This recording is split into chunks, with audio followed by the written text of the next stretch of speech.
اور دیکھو دلائل کہ اللہ نے انبار لگا دیے مگر فرعون کی سمجھ میں نہیں آیا۔ السلام علیکم رحمۃ اللہ وبرکاتہ۔ سب سے پہلے یہ والی ویڈیو دیکھیے۔ آج کی جو ویڈیو ہے فرعون کے اوپر،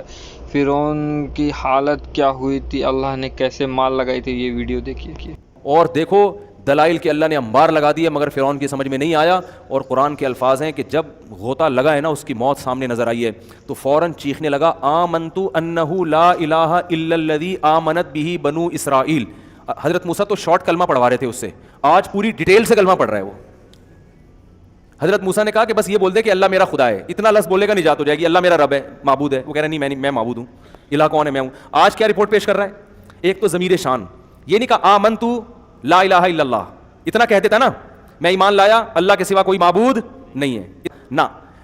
آمنت انہ، یہ ہو ضمیر شان کہلاتی ہے، اس کو ضمیر قصہ بھی کہتے ہیں۔ اس کا ترجمہ ہوتا ہے بات یہ ہے کہ،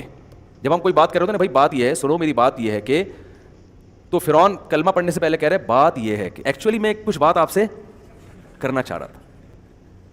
بات یہ ہے کہ یعنی مجھے غر کیوں کر رہے ہو، سن تو لو، بات تو سنو، دیکھیے نا، یہ بالکل اس کا صحیح ترجمہ ہوگا پراپر کہ بھی بات یہ ہے کہ لا الہ انہ لا الہ، کہ کوئی خدا نہیں ہے، الا اللہ نہیں کہا، کیونکہ اللہ میں ہو سکتا ہے کوئی کہے کہ تمہارا اللہ الگ ہے، موسیٰ کا اللہ الگ ہے، تو فرشتے کنفیوز ہو کے پھر نہ دوبارہ غوطہ دے دیں مجھے۔ تو فرشتوں کو پوری ڈیٹیل کے ساتھ سمجھا رہا ہے لا الہ الا الذی، کوئی معبود نہیں ہے، میں بھی نہیں ہوں، الا الذی، ہاں وہی معبود ہے، آمنت بھی بنو اسرائیل، جس پر یہ جو غلام قوم ہے نا بنی اسرائیل، جس خدا کو مانتی ہے نا، میں بیائی نہیں ہوں، اسی خدا پر ایمان لاتا ہوں۔ اتنی ڈیٹیل کے ساتھ کلمہ میرا خیال ہے آج تک کسی نے نہیں پڑھا ہوگا، اتنی تفصیلی کلمہ کہ بات یہ ایکچولی لگا کے سارا کچھ جو ہے نا اس میں اللہ بچائے ہم، میں تو ڈرتا ہوں ان آیات پر کہ ہمارے پاس فرعون جیسے وسائل نہیں ہیں، ورنہ ہم لوگ بھی فرعون سے کم نہیں، ہم جو گناہ کر رہے ہیں وہ کون سا چھوڑتے ہیں ہم، تو ایسا نہ ہو مرتے ہوئے ہماری بھی یہ کنڈیشن ہو، ہم کہہ رہے ہیں بات یہ ہے کہ آج میں یہ چھوڑنے کے لیے تیار ہوں، مجھے تھوڑی سی مہلت دے دو، یہ ہمارے اوپر بھی گزر سکتی ہے۔ تو کہہ رہے بات یہ ہے کہ میں اس خدا پر ایمان لایا ہوں جس پر بنی اسرائیل ایمان لائی تھی۔ تو قرآن کہتا ہے آل آنا، اب لا رہا ہے، وقت عصیت قبل، اس سے پہلے تو نافرمان رہا ہے۔ اللہ فرماتے ہیں عام کافروں کو ایک سزا ملتی ہے، تجھے دو سزائیں ملیں گی۔ پہلی سزا تو یہ ملے گی الیوم ننجیک ببدنک، ایک تو جہنم کی آگ ہے جس میں صبح و شام جلایا جائے گا، جس کو برزخ کا عذاب کہا جاتا ہے، اور دوسری سزا یہ ملے گی ننجیک ببدنک، تیرے جسم کو میں محفوظ کر لوں گا، لتکون لمن خلفک آیا، بعد والوں کے لیے قیامت تک نشانی بنے گا، مصر میں جا کے لوگ تیری لاش دیکھ کے عبرت حاصل کریں گے۔ یہ ہے وہ جس نے زمین میں بڑی چودراہٹ دکھائی تھی اور کہتا تھا مجھے ذرا سیڑھیاں لگا کے دیکھو میں اپنے خدا کو،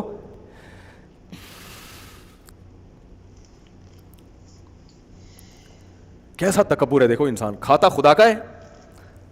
یعنی جو زمین پہ اکڑ کے چلتے ہیں نا، بھول جاتے ہیں کہ بھائی تو کس کی زمین پہ چل رہا ہے۔ لوگ کہتے ہیں نا تو مجھے نہیں جانتا میں کون ہوں، یہ بہت خطرناک جملہ ہے۔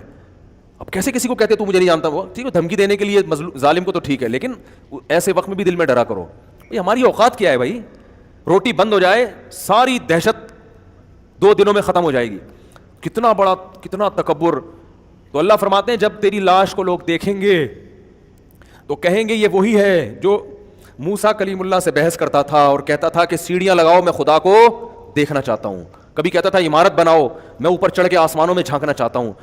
خدا میرے سامنے کیوں نہیں آتا، خدا مجھے نظر کیوں نہیں آتا۔ آج جو ایتھیسٹ لوگ اس طرح کی باتیں خدا کے بارے میں کر رہے ہیں کہ خدا اپنے ہونے کے ثبوت کیوں نہیں دیتا، ہم نہیں مانتے خدا کو، ہم نہیں مانتے اسلام کو، یہ کیا ہے، محمد صلی اللہ علیہ وسلم کون ہے، قرآن کیا ہے، بس سائنس ہے، ٹیکنالوجی ہے، سائنسدان ہے، سب کچھ اقوام متحدہ ہے، یونائٹڈ نیشن ہے، اس کے قانون ہے، خدا کیا ہے، رسول کیا ہے، عالم کیا ہے، مولوی کیا ہے، بزرگ کیا ہے، یہ سب جو ملحد ہیں ان کی نظر میں ان نعروں کی کوئی ویلیو نہیں ہے۔ زنا کیوں حرام ہے، کیا ہوتا ہے زنا، صحیح ہے نا، رشتہ داری کیا ہوتی ہے، یہ سب ان کے لیے بیکار الفاظ ہیں، ان کی ڈکشنری میں ان الفاظ کی کوئی جگہ نہیں ہے۔ ابا بوڑھے ہو گئے اولڈ ہوم میں جمع کراؤ بھائی، اس کو کیا گھر میں رکھ کے کرنا ہے، ٹینشن لینی ہے۔ اور پھر جب ان سے کہا جائے اتنے دلائل تو کہتے ہیں کہ وہ نظر کیوں نہیں آتا ہمیں، تو اللہ فرماتے ہیں کہ الیوم ننجیک ببدنک لتکون لمن خلفک آیا، آج میں تیرے جسم کو محفوظ کر لوں گا، بعد والوں کے لیے تو نشانی بنے گا۔ کیا معجزہ ہے، یہ بات تورات میں بھی ہے، اس واقعے کو عیسائی بھی مانتے ہیں، اس واقعے کو یہودی بھی مانتے ہیں، انگریز بھی مانتے ہیں، تاریخی کتابیں بھی مانتی ہیں کہ یہ دنیا میں ایک واقعہ ہوا تھا۔ یہودی تو مانتے ہیں کیونکہ ان کے تو پیغمبر کے ساتھ یہ واقعہ ہوا ہے، عیسائی بھی مانتے ہیں تو مسلمان بھی مانتے ہیں، تو اتنا بڑا واقعہ ہوا، اور آج کو وہ مصر میں یہ ساری یادگاریں موجود ہیں۔